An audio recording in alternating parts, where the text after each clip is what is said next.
Stove వెలిగించిన తర్వాత బాండి పెట్టుకోవాలండి. స్పూన్ పల్లి, 1 స్పూన్ శనగపప్పు, 1 స్పూన్ మినపప్పు కొంచెం ఫ్రై చేసుకోవాలండి. ఫ్రై అయిన తర్వాత 1 స్పూన్ జీలకర్ర, 1 స్పూన్ ధనియాలు వేయాలండి.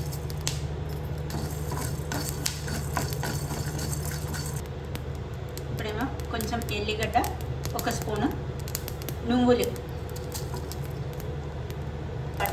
ఒక 4-5 మిరపకాయలు, ఎండు మిరపకాయలు, ఒక 5 జీడిపప్పు వేసుకొని ఫ్రై చేయాలండి.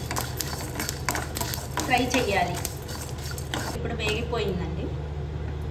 వేయించుకున్న కరివేపాకు వేసుకొని మిక్సీ పడతాం. ఇప్పుడు ఒక గిన్నె పెట్టుకొని ఇప్పుడు ఒక 5 స్పూను ఆయిల్ పోసుకోవాలి.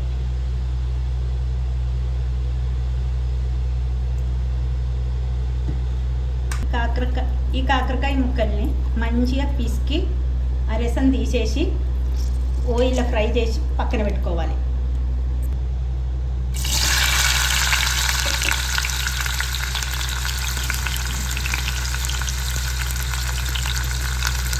ఇది ఫ్రై అయిపోయింది.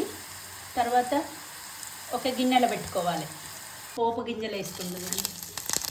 కట్ చేసి ఒక 2 ఉల్లిపాయలు,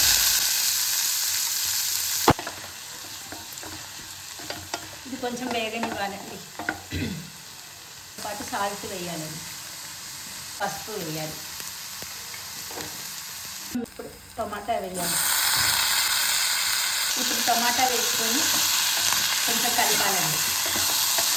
పెట్టుకొని ఒక క్షణం మగ్గనివ్వాలి. టమాటా మగ్గిపోయింది. తర్వాత కాకరకాయ వేయాలి.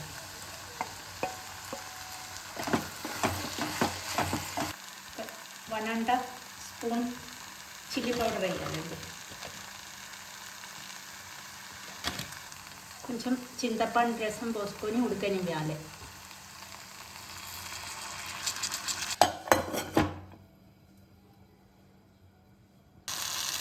ఇప్పుడు కొంచెం వాటర్ యాడ్ చేయాలి.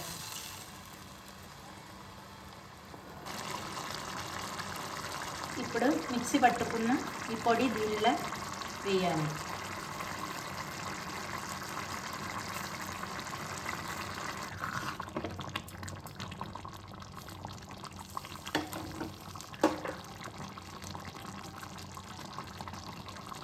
దీంతో పాటు ఒక 2 పచ్చిమిర్చి,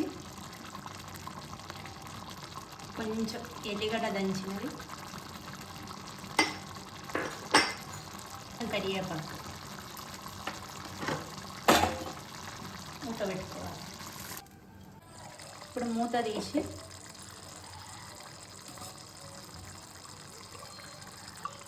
ఇప్పుడు కొత్తిమీర వేసుకొని స్టవ్ బంద్ చేయాలి.